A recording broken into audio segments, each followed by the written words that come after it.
All of his life, Thomas Merton was aware of his being an outsider, but at the same time, he managed, or better, was graced to find himself at home and in strikingly different places and ways. What I want to say here is that throughout his life and in his writings, we find this only an apparent contradiction, and rather his witness to a vision for our own lives. My teacher, Peter Berger, spoke of alternations in consciousness and in action. He got this from his own teacher, Alfred Schutz, an immigrant professor at the New School. By alternation, Berger meant the transformation of identity as one shifted from one framework of meaning, a system of belief, to another. It has kinship with Wittgenstein's forms of life, with Thomas Kuhn's paradigms, as well as Durkheim's social collective. And the term is useful in describing the sometimes radical changes in sense of self, in behavior, thinking, relationships with others, perhaps even dress and language that can accompany moving from one belief system to another. While there could be various contexts for such shifts, from politics to entering different social strata or language or cultures, religion was Berger's primary interest. And the consequences of religious conversion can well be described as alternations, not only in consciousness, but in action. Alternation for Berger is not a description of something distorted or pathological, the consequence of severe emotional or intellectual divergence. Rather, it is a way of interpreting how the social construction of a very different form of religious belief and belonging would have an impact on how one regarded oneself, one's relations with others, and more. This is evident as one tracks Thomas Merton's pre-Gethsemane descriptions of himself and his life all the way through to his early monastic experience, which is often characterized by enchantment with the larger Catholic and the more particular Trappist traditions. Later, Merton would become far more critical of the institutional church and of monastic life, this in the wake of Vatican II. And he would be much more concerned with the world from which he had earlier fled. That is the alternation picture that I'm going to be looking at. Rather than just being an alienated outsider, Merton also experienced himself at home in the world, one with its troubles and joys. Readers of his journals will recall many passages in which the Kentucky countryside, as well as the monastery church, and especially his hermitage, were described as places of intense belonging. Merton longed for intimacy and connection with others, and in his final integration later in life, he found this and more. Yet, he treasured the ability to stand outside the church, American society, and even monastic life, so as better to understand these and speak to or against the myths, illusions, and defects in them. His paradoxical existence expressed his personality and self-perceived vocation as well. It is precisely in this alternation, in being both within and without, that Merton gives us a way to live with God and our neighbors. And so let us look at a few instances of Merton's alternations from being a stranger to being at home. The first I pick is a letter to Robert Lax in 1941. Merton, as we know, was orphaned at 16. He'd already gone off to boarding school at Oakham, and from then on, he'd be in the care of relatives. When he had to leave Cambridge, his godfather and guardian in England, Tom Isa Bennett, shipped him off to the States. Merton had already been there, an immigrant of sorts, when his family lived earlier in Douglaston, Queens. And when he returned to the house of his grandfather, Sam Jenkins, he was still something of an immigrant, a stranger, and a family obligation. But then he found a place for himself at Columbia. He had gifted writers and artists in his circle of friends, Robert Lax, Ed Rice, and Ad Reinhardt, among others. He was at home with them on the Upper West Side, but also later at home in the Village and in Harlem. Yet as much as he found places where he felt welcome, a part of things, he was often a stranger, restless, drawn elsewhere to seeing things from the outside. Even when he reached that other place in life, that of a monastic, his early infatuation gave way to discerning criticism of monastic life, the church, and his society. And in a letter to Robert Lax just before entering Gethsemane, Merton waxed sentimentally about what he looked forward to. Within this letter, Merton registers many disenchantments.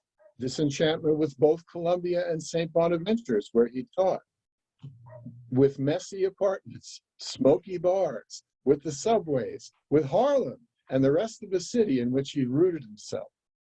Who were the 7 guys arguing inside his head? Were they the friends named Lax, Gibney, Seymour, Van Doren, and the rest? Not to mention his deceased parents and other relatives. The Kentucky countryside and the cold corridors of the Abbey were to be for him a clean break and even a clean room. But in fact, he got a sleeping pallet in a dormitory where he listened to snoring monks all night. But within the same page or two, not unlike his epiphany at the corner of 4th and Walnut, Merton suddenly is neither a stranger nor homeless. He's gathered all those he knows and loves, Catherine de Hewitt Doherty from Madonna House in Harlem, and everyone else, as he says, the whole mystical body of Christ are with him, in him, as he is in God. Now we move to the fire watch. 11 years later, Merton recorded his nighttime pilgrimage through the monastery in the humid darkness of July the 4th, 1952. Firewatch found its way from his journals to his first-person diary of monastic life, The Sign of Jonas. Merton describes all the nooks and crannies of a vast, sleeping monastery where in over a decade he had clearly come to feel at home.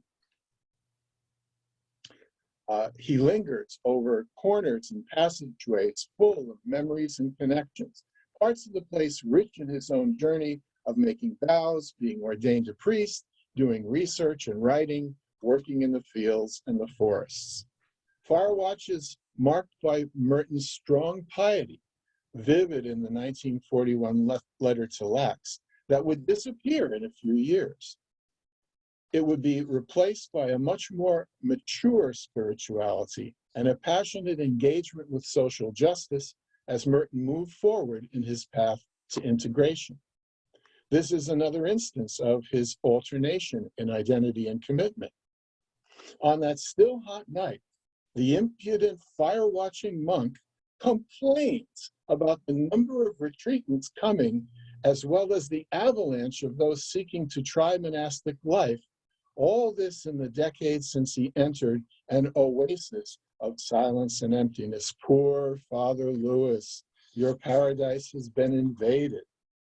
Later, that monk would have grown up, moved on, he readily admitted this, warning that the naive seeker of the 7-story mountain was long gone.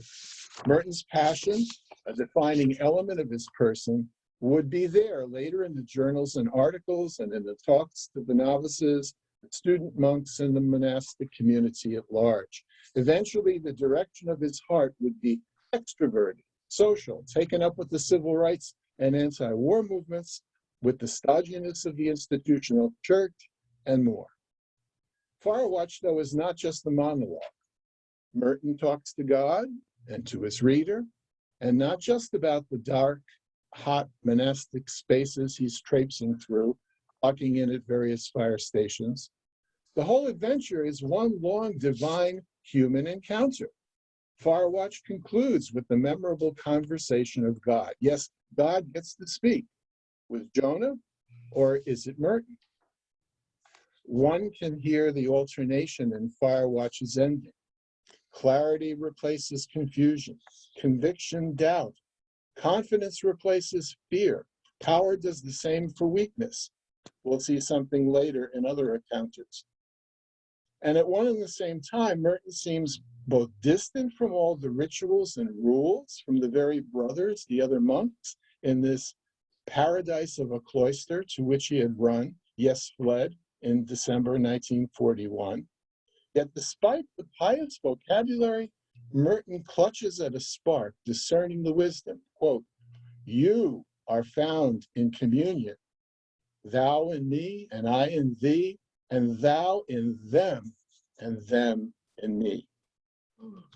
Now, another significant moment of Merton's alternation came, not at the monastery, but downtown in Louisville.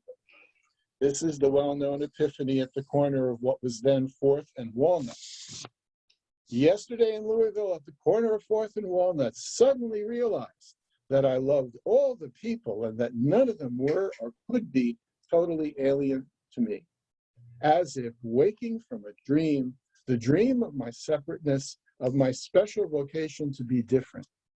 My vocation does not really make me different from the rest of men or just one in a special category, except artificially, juridically. I am still a member of the human race, and what more glorious destiny is there for man since the Word was made flesh and became too a member of the human race? So the mad, chaotic world Merton was fleeing in his letter to Lax and in the pages of the 7-Story Mountain had now been revealed as totally different.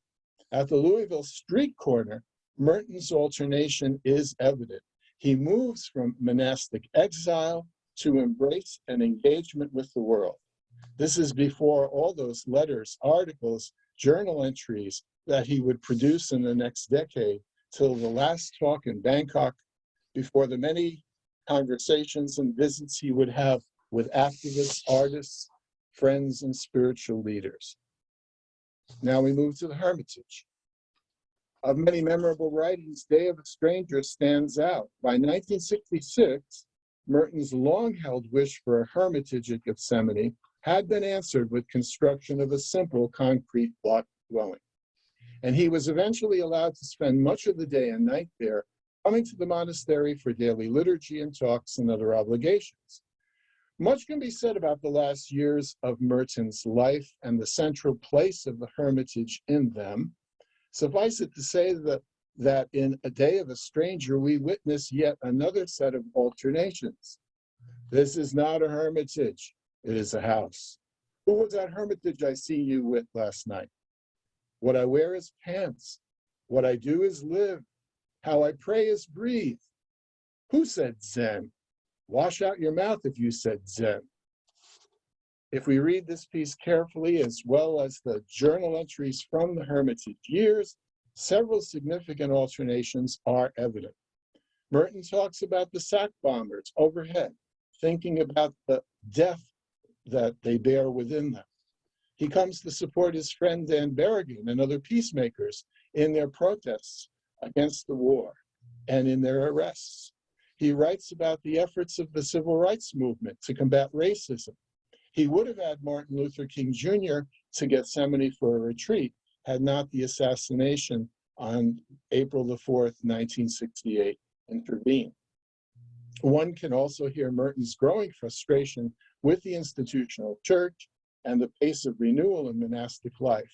And these are echoed in retreat conversations with contemplative sisters in 1967 and 68.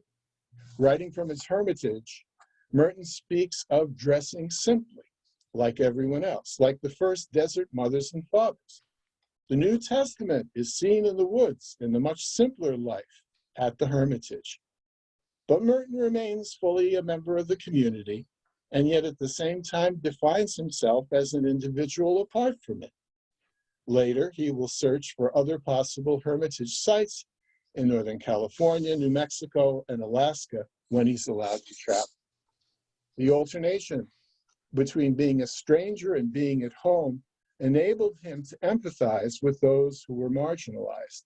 Brian Massingale, in his talk at the 2019 Merton Conference, assessed Merton's understanding of racism as discerning and accurate. With respect to embedded racism and the inability and the inability of many white liberals to comprehend this, Merton got it. And in his exchanges with women religious and retreats near the end of his life, Merton heard their frustrations with bishops and other clergy dominating them.